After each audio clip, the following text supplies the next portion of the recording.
Public Nemesis Media. When people talk about European countries that had a big history or influence on other countries, they mostly focus on same countries such as the UK, France, Germany, Russia, and Italy, which is kind of a shame. No disrespect to the mentioned countries, I love them all, but people are missing out on European hidden gems. One of the countries that doesn't get enough credit is Bulgaria. Not only does it have a rich history, but its people are behind many things we can't imagine our lives without, such as the computer, airbags, and the best writing script in the world. But I also have to mention space food, the most popular yogurt on the planet, and who can forget about truskopek. That's right, all those things came from one group of people. Now, who exactly are the people of Bulgaria? We, of course, know them as Bulgarians. Yet the Bulgarian identity and what it means to be Bulgarian was a result of a fusion of different elements taken from different groups of people. To understand what I'm saying, we'll go all the way back to the early medieval ages. The year is 681, and the First Bulgarian Empire was founded. While there was a Bulgarian state that preceded the First Empire, we'll focus on Danube, Bulgaria because A, it was founded on the territory that remained Bulgarian to this day, and B, this is the land that contained all the different people that would become Bulgarians. The first group of people was the indigenous population. They were originally known as Thracians. But after being conquered by the Roman Empire, they would go through Latinization and become Romans themselves. While they didn't add something to the national characteristics of Bulgarians, I can't just ignore them, as they were assimilated and with that became a component of the Bulgarians. The second group of people was the Slavs. Originally from the lands of modern-day Belarus and Ukraine, many Slavic tribes migrated south to the Balkan Peninsula in large numbers and conquered a lot of Balkan lands. The third and final group of people was the Bulgars. Now, due to the controversy surrounding the racial character of the Bulgars, I'm just gonna play it safe and say they were non-Slavic.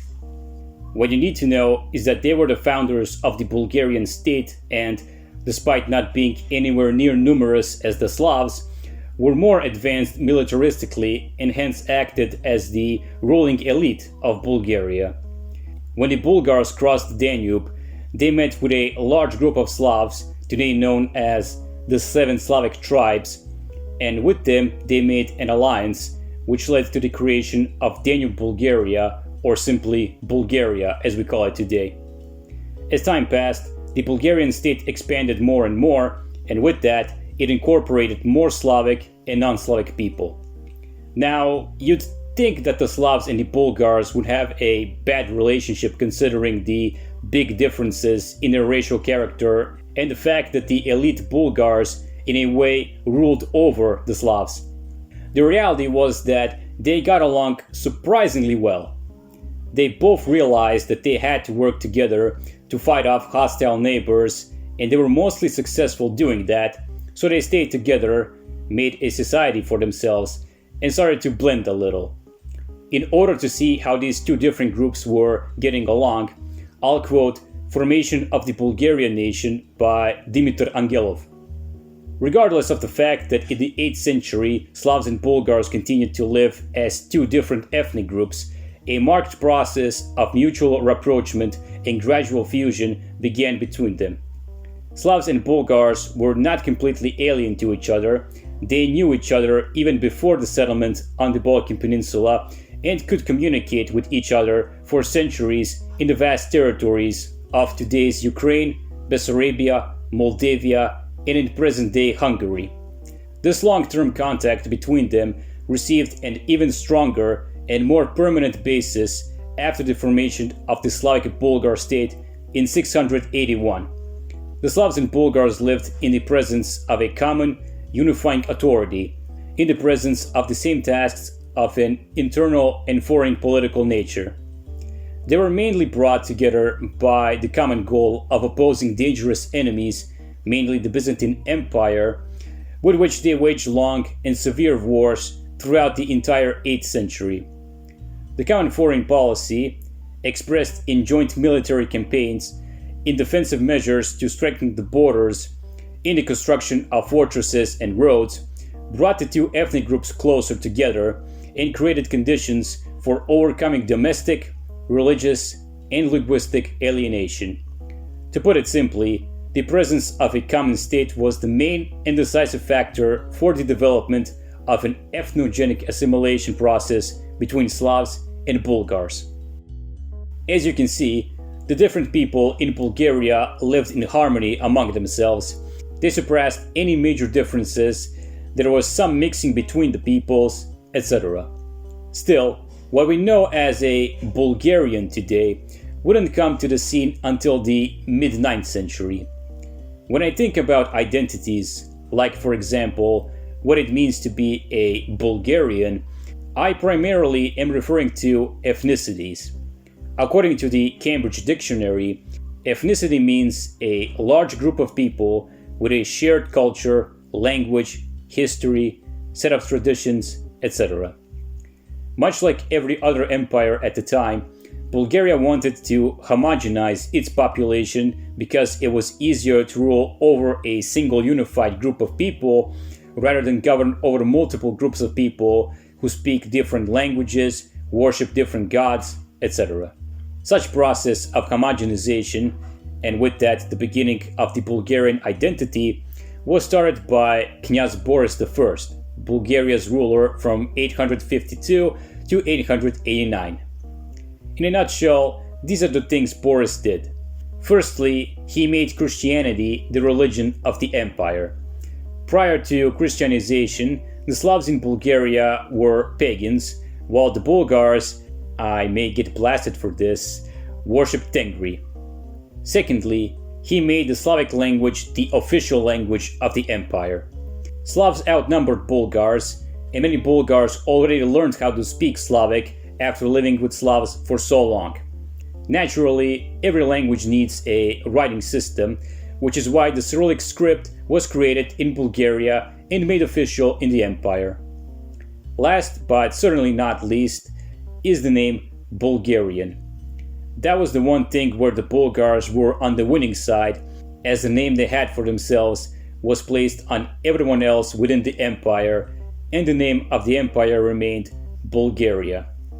The effects of this policy from Knyaz Boris I are very well explained in A Concise History of Bulgaria by R.J. Crampton. Christianity was a watershed in the history of Bulgaria. Despite the many difficulties which it created, it did facilitate the merging of the two constituent elements in the population. The Slavs could now more readily accept the state because it was Christian, and the Proto-Bulgarians had nothing to fear from Christianity because it was no longer divorced from the state and because it was no longer predominantly Slav or Greek. Thanks largely to the conversion, by the 10th century there were Bulgarians as opposed to Slav and Proto-Bulgarian subjects of the Bulgarian state.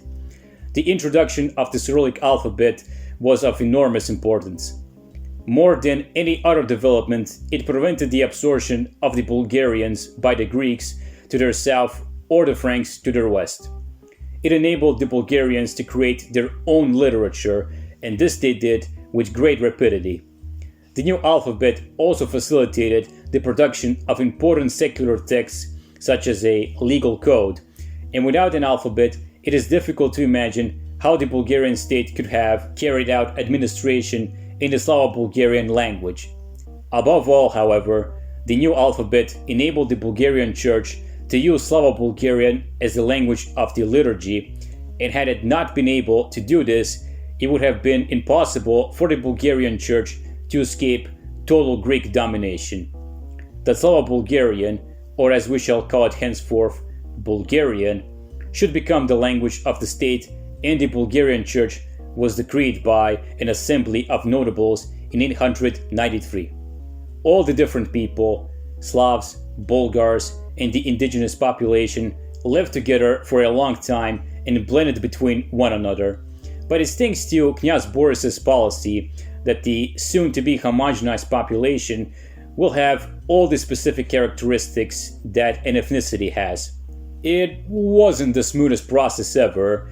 There were some obstacles that the Bulgarian identity forming ran into. If we take a look at Christianization of Bulgaria, arguably the biggest contributor to the Bulgarian ethnicity building, there were situations like the 865 Bulgar revolt, which Boris suppressed by executing those Bulgars and their families. Then his son and successor Vladimir tried to eliminate Christianity and reinstitute paganism, which resulted in an angry Boris returning from his monastic life and overthrowing Vladimir, replacing him with his other son Simeon. And let's not forget that the Bulgarian Orthodox Church, which was established in 870, was not recognized until 927. Regardless of the struggles, the formation of the Bulgarian identity was completed by the end of Knyaz Peter's reign in the mid-10th century. Once Peter's rule ended, there were no more revolts or attempts to undo the policy of his grandfather Boris, which signified the completion of what we today know as the Bulgarian identity.